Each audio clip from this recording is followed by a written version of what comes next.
Hey guys, welcome back to the channel.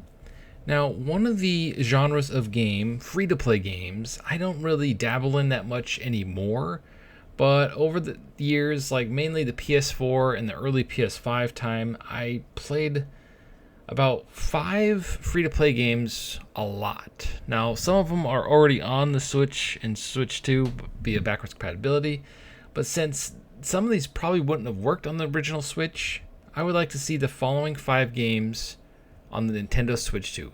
Not only would I think it would help Nintendo Switch 2, but it would also help these games because I feel like they've been out for a while and they've grown kind of dry for the player bases over there. In other words, they've been played to death. So let's go through this list. The first one on the list is Neverwinter. Back on the PS4, I played the living crap out of this, and I am shocked that it never hit the original Switch because, I mean, holy crap. The game, every time I played it, I loaded it up, I think, last year, and there were still a ton of people running around doing stuff. It's just one of those games that's just going to last, I think, forever until the sun burns out because there's just so much to do in it, and they're always adding new content to it. If you're not familiar with Neverwinter, the MMO RPG that's free to play, it's based off of Dungeons and Dragons. It's actually really fun. I did a complete almost 1,000 hour playthrough of just one character class, and I did another, I think, 300-hour playthrough of another class, and I didn't even scratch the surface. There is so much crap to do in those games. Maybe Nintendo doesn't want it on there because then nobody will play anything else. There is one thing about the Neverwinter game that I will say is that be very careful. It has all these little systems in place to where you're going to get hooked on wanting to play it every day and hours and hours and hours every day to get all your little points, all your little currencies, to get your little check-ins and all that kind of stuff. Otherwise, if you feel like you didn't play for a day, you're like, oh crap, I missed out on my points today. And I know that's the business model now with phone games and everything, and pretty much every free-to-play game does that. For me, this is one of the first ones I played that had all those systems in it, and I was hooked. Like, I went out of town for the week, and I had my brother log in every day to get all the points and stuff, and I was like, oh man, I have an addiction. It took a lot to finally get me off that game. And I think I didn't spend a ton of money on it. I think I only spent over the 2 or 3 years I played it. I only spent like $200 or $300 on it, which is not bad because some of those MMOs you could spend thousands and thousands and thousands. They call those people whales. All right, the next game, kind of in the same vein, but a universe that's very beloved, just like D&D, and that is Star Trek Online. I can't believe this game is still going. I was really hopeful this would get a original Switch port because I wanted to play it on the go. I was hoping it would also get a PlayStation 5 upgrade because the game and visuals are pretty old. The whole thing needs like a massive overhaul. I think it's over a 10-year-old game, 10-year-old MMO. And I feel like it'd be really cool to have on the Nintendo Switch 2. Not only would it be great for Star Trek to get a whole new player base, hopefully you could have your stuff carry over to that because, I mean, you can play as a Klingon, Romulan, you can pretty much play as any alien race that's ever been in a TV show. It's pretty much playable the last time I checked. And that's really cool. And races you wouldn't even think of being playable are in there, like the Gorn from the original Star Trek. That's awesome.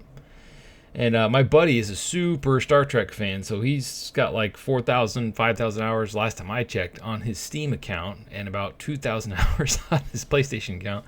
I didn't play it that much. I think I only put a couple hundred hours into it, but it was really fun. You get to fly around your starship. It has great starship controls. They actually mapped it to the PlayStation controller pretty well, so it would translate really well to the Nintendo Switch, and I think it'd be really cool just to have that game on the go anywhere. Obviously, you need internet connection, but being able to play those type of games anywhere in the house is like godsend because some of those things, like, you could work on it while you're watching TV, if that makes any sense, rather than being tied to a TV. Now, if you have a laptop, which is what my buddy did, you could just do it that way on PC. But one of the other reasons I wanted on the Switch 2 is because the Switch 2 has mouse controls, and Star Trek Online plays much better with mouse controls. So with the mouse controls, it would be amazing. All right, the next one on the list, and this is a personal favorite, and that's Tower of Fantasy.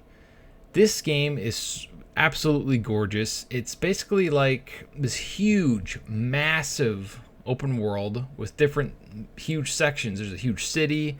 There's like a huge jungle area, a desert area, and I believe they've added a bunch more. And you can basically climb on anything like Zelda Breath of the Wild. And it's just really fun to play. The combat's really fun.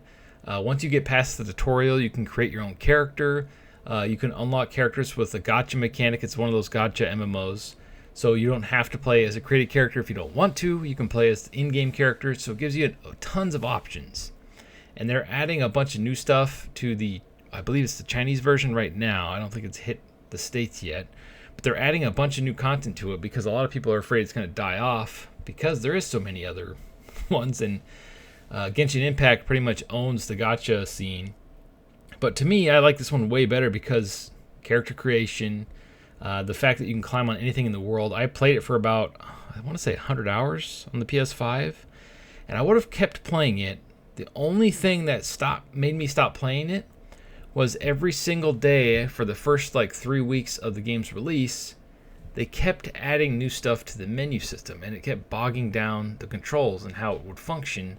And it was designed for a mouse or a touchpad, like on your like tablet or something. So it made it a huge pain to try to navigate the menu system to collect all your like currencies for the day, to basically buy anything. It was just an absolute chore to do anything on the pause menu. It kind of turned me off the game. Now, why I want it to come to the Switch 2 is because the Switch 2 has mouse controls once again, and that would make this game 10 times better. Plus, it has the touchscreen. You could sit there and go through the menus with the touchscreen. So I am shocked that Tower of Fantasy is not on the original Switch, and I have a very strong feeling it's going to come to the Switch 2. I just don't know when. Like, sounds like the Nintendo Switch and Nintendo didn't really give out a bunch of dev kits. So I think once they get a dev kit for this thing, Tower of Fantasy, mark my words, will be on the platform, and it'll probably be the best version because you can play it anywhere, again, with an internet connection, and it'll make the menu system so much better. And that's when I'll revisit the game and probably play the living crap out of it because it's super fun, and it looks gorgeous. Number 2 on here, the second to last, and these are just in a random order, except for the first. The last one is the one I want most. This is the second to last one, and that's The First Descendant. Now, The First Descendant, it has like a gameplay loop. It's pretty fun. It's like a third-person shooter. It has a ton of like fan service and stuff in it. Like most of these so far have had a ton of fan service in it, but it's really fun to play. It's got great mechanics. It's got really interesting characters and an interesting world. My only fear is that because it's a PS5 game, like at the end of the day. So I don't know if they could get it to run on the Switch 2. But if there's a will, there's a way. And I feel like that would really help the developers of that game get more revenue and have a whole new platform to release it on. I believe currently it's on Steam, Xbox, and PS5. I don't think it's on the last gen consoles, but I think it'd be a great addition and something different for the Nintendo Switch 2 fan base. Now, number 1, and this is the one I want the most because this is one of my favorite franchises of all time, and that is Phantasy Star Online 2 and 2 New Genesis. So essentially there's 2 games here. What's really cool about the original ones, Phantasy Star Online 2, it has like 8 to 10 years worth of content all right there at your fingertips. And everything you do in that game, like not necessarily your level or anything like that, but let's say when you first start playing the New Genesis game, you can use some of your weapons and stuff at the beginning of the next game. Unfortunately, you have to earn New Genesis items and stuff like that, but all your clothing, all your cosmetics carries over to the next game. So if you ever do play Phantasy Star Online 2 on the Switch, if they ever decide to bring it over, since they got it to work on the original PlayStation 4, I feel like there shouldn't be no issue getting this thing on the Nintendo Switch 2. I would highly recommend playing the original first, just having fun playing through the whole thing. Plus, a lot of the fans kind of went back to the original one because the new one is, once you've like beat the game, there's not much to do. So everybody went back to the old one. There's a lot more content. It's way more fun. The story is a lot more fleshed out, and it's zone based instead of open world based. So there's a lot more variety in the environments, stuff like that. I like both the games very, very much. I played the living crap out of it. It's probably my most played game in the last 2 generations. I think I put like 3,000 hours into it across every platform. And what's really cool is you can go start playing that right now. And they since Microsoft pretty much paid for it to come over to the United States because they had no desire to port this, we waited forever for this to come to the States. And Microsoft, of all people, is the one that brought it over. They have this little thing where if they put it on a new platform, you have to be able to migrate your account to every system.